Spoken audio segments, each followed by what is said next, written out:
یہی اس کے کانسیکوینسز آئیں گے کہ لوگ ٹیکس نیٹ میں آنے کی بجائے پاکستان سے باہر اپنا کیپٹل لے کر جانے کو ترجیح دیں گے۔ اس سوال کے جواب میں کہ ٹیکس ڈی ایچ اے میں ریئل اسٹیٹ کے کاروبار کو کتنا متاثر کرتا ہے اور آیا اس میں ڈیفنس ہاؤسنگ اتھارٹی بطور سٹیک ہولڈر کوئی رول ادا کر سکتی ہے، میاں شاہد محمود نے کیا کہا، آئیے آپ کو سنواتے ہیں۔ بالکل ڈی ایچ اے کو میں سمجھتا ہوں کہ بلکہ دوسری سوسائٹیز کی نسبت زیادہ افیکٹ کرے گی۔ اس کی وجہ یہ ہے کہ دیکھیں یہ وہ پروڈکٹ ہے جس کی ویلیویشن ایف بی آر کے پاس بڑی آسانی سے آتی ہے، اور جب آپ کی گرو کر رہی ہوتی ہے پراپرٹی، یہ وہ ایریا جہاں پر الحمدللہ پراپرٹی گرو کرتی ہے، یہاں چونکہ انویسٹرز کا بڑا ایک جھکاؤ بھی رہتا ہے، اور ایف بی آر کے ٹارگٹ میں بھی اس طرح کی پراپرٹیز ہوتی ہیں جہاں زیادہ ٹریڈ ہوتی ہے یا جہاں پر پراپرٹی کی پرائسز گرو کر رہی ہوتی ہیں، تو وہ اس کو شارپلی اس کو جو ہے وہ انڈر آبزرویشن رکھتے ہیں کہ اس کو وہ واچ کرتے ہیں۔ تو وہاں پر پھر جب ویلیویشن کی باری آتی ہے تو ویلیویشن بڑھتی ہے، جب وہ ویلیویشن بڑھاتے ہیں تو پھر ہماری جو ٹیکس کلیکشن کی بات ہے وہ بھی بڑھ جاتی ہے، اور ٹیکس جب بڑھتے ہیں تو ظاہر ہے اس کا ٹیکس بڑھنے کا مطلب یہ ہے یا ویلیویشن بڑھنے کا مطلب یہ ہے کہ یہاں پر ٹرانسفر کے ایکسپینسز بہت زیادہ بڑھ جاتے ہیں، جس کا امپیکٹ ایک عام یوزر پر، ایک عام کسٹمر پر، پھر انویسٹر پر، وہ تمام لوگوں پر، بلڈر پر، تمام لوگوں پر یہ ایک اس کا امپیکٹ آتا ہے جو کہ بڑا افیکٹ کرتا ہے، جو کہ اس پراپرٹی کی مارکیٹ کو ڈیمیج کرتا ہے۔ تو میں سمجھتا ہوں کہ ڈی ایچ اے کو بھی اس میں اپنا رول پلے کرنا چاہیے، اور ڈی ایچ اے کو اپنے لیول پر اپنے ڈیلیگیشن بنا کر گورنمنٹ سے بات چیت کرنی چاہیے تاکہ ان چیزوں کا، ان مسائل کا سد باب کیا جا سکے، اور ٹیکسیشن کو بڑا ایک جو ہے نا وہ اس کو کہنا چاہیے کہ ریشنل ہونا چاہیے، تاکہ وہ ریشنل ہوگا تو ہی بزنس چلتا ہے۔ جب ار ریشنل ہو جاتی ہیں چیزیں تو پھر لوگ وہاں سے پیچھے ہٹنا شروع کر دیتے ہیں، اور انویسٹمنٹس وہاں ٹرانسفر ہو جاتی ہیں جہاں پر ٹرانسفر کے ایکسپینسز بہت کم ہوتے ہیں یا ویلیویشن ٹیبل بہت کم ہوتا ہے۔ ناظرین، ابھی بجٹ پاس ہونا باقی ہے۔ ڈیلرز ایسوسی ایشنز اس کوشش میں ہیں کہ کسی نہ کسی طرح ٹیکس کے میکنزم کو حتمی شکل دینے سے پہلے ان کی سفارشات کو مان لیا جائے۔ میاں شاہد محمود بھی وزیر اعظم پاکستان، وزیر خزانہ اور چیئرمین ایف بی آر کو کچھ تجاویز ارسال کر چکے ہیں۔ اس حوالے سے انہوں نے کیا کہا، ذرا ملاحظہ کیجیے۔ حوالے سے گاہے بگاہے ہم گورنمنٹ کو اپنی تجاویز پیش کرتے رہتے ہیں۔ بجٹ سے پہلے بھی میں نے گورنمنٹ کو اپنی تجاویز بھیجی تھیں، بجٹ کے بعد بھی الحمدللہ میں نے پرائم منسٹر آف پاکستان میاں محمد شہباز شریف صاحب کو، فنانس منسٹر محمد اورنگزیب، پھر منسٹر آف جو اسٹیٹ ہے فار فنانس علی پرویز ملک صاحب، ان کو بھی لائک جس طرح یہ میں آپ کو دکھاؤں کہ یہ پرائم منسٹر آف پاکستان کو میں نے یہ 2 پیجر اس کا تجاویز میں نے دی ہیں، اس میں 7 تجاویز ہیں، یہ یہاں سے سٹارٹ ہوتی ہیں اور اس کے بعد یہ یہاں تک 7 تجاویز میں نے اس میں گورنمنٹ کو پریزنٹ کی ہیں کہ جناب ان تجاویز کو اگر آپ بجٹ کا حصہ بنائیں گے تو آپ کی اکانومی بھی بہتر ہوگی، اور ریئل اسٹیٹ سیکٹر بھی چلے گا، اور آپ کا جو ٹیکس کلیکشن کا جو آپ کا ٹارگٹ ہے وہ بھی پورا ہو سکتا ہے۔ ہم نے ہمیشہ کوشش کی ہے کہ گورنمنٹ کو گائیڈ کریں کہ آپ ٹیکس ضرور کلیکٹ کریں، بٹ ریشنل ٹیکس ہوں، ناٹ ارریشنل نہیں ہونے چاہیے، اور اس کے لیے ہمیشہ، اور ہم جب گورنمنٹ کے ایوانوں میں جاتے ہیں تو وہاں پر کچھ باتوں کو وہ ایڈمٹ بھی کرتے ہیں، بٹ پرابلم از کہ کچھ چیزوں میں وہ جب اپنی ہر چیز میں وہ کوئی نہ کوئی لاجیکلی وہ اپنی مجبوری بھی بیان کرتے ہیں، کبھی آئی ایم ایف کی مجبوری ہے، کبھی کچھ اور مسائل ہیں، بٹ اس کے باوجود ہم یہ سمجھتے ہیں کہ گورنمنٹ جب تک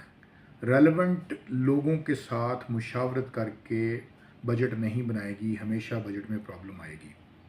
وہ چاہے ٹیکسٹائل انڈسٹری ہے، چاہے کنسٹرکشن انڈسٹری ہے، چاہے ریئل اسٹیٹ انڈسٹری ہے۔ اب دیکھیں ریئل اسٹیٹ سیکٹر ہم بارہا باور کروا چکے کہ ریئل اسٹیٹ سیکٹر میں اس وقت تک آپ کامیاب نہیں ہو سکتے، یہ ایک بہت بڑا ہمارے ملک کا ایسٹ ہے،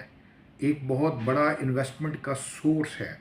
جو کہ لوگ ہمارے اوورسیز بھائی جب پیسے بھیجتے ہیں، اور یہاں کا لوکل بھی جس کو آپ دیکھیں کہ ایک محتاط اندازے کے مطابق کم از کم سالانہ پاکستان میں 10 لاکھ گھروں کی ضرورت ہے ایک سال میں. تو کیا وہ سارے کے سارے آپ کے اس فیصلے سے افیکٹ نہیں ہوتے؟ کیا وہ اوورسیز پاکستانی جو باہر بیٹھے ہیں، جو اپنی محنت کی کمائی یہاں پر بھیجتے ہیں، کیا وہ افیکٹ نہیں ہوتے؟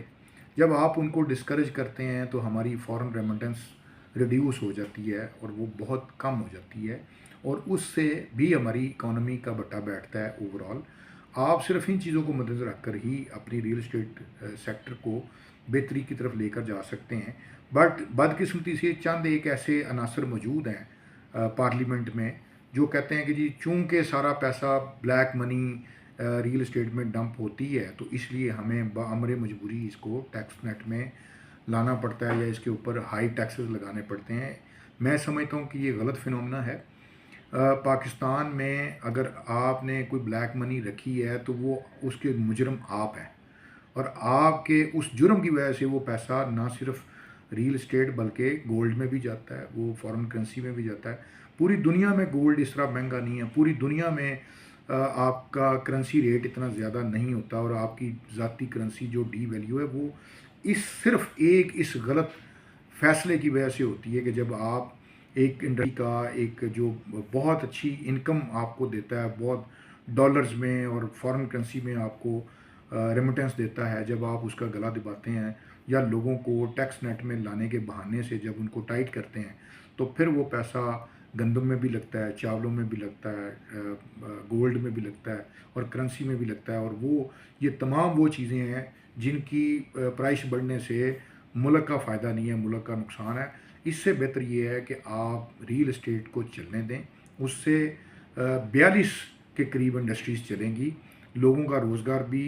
اکانومی کا پہیہ بھی چلے گا. تو بہت ساری چیزیں ہیں، آپ اس کو ریگولرائز کریں، اور جو ریئل اسٹیٹ سیکٹر کے کو سمجھنے والے لوگ ہیں، جو اس کی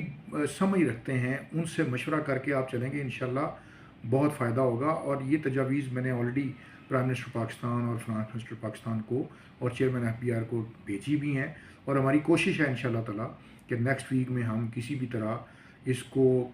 حکومتی ایوانوں میں پہنچ کر اس کو الیبریٹ بھی کریں اور کنونس کرنے کی کوشش کریں کہ اس طرح سے معاملات نہیں چلیں گے. ہم سے مشاورت کر کے چلیں، آپ کا ٹیکس نیٹ بھی بڑھے گا اور انشاءاللہ آپ کو ریونیو بھی آئے گا اور انڈسٹری بھی چلے گی.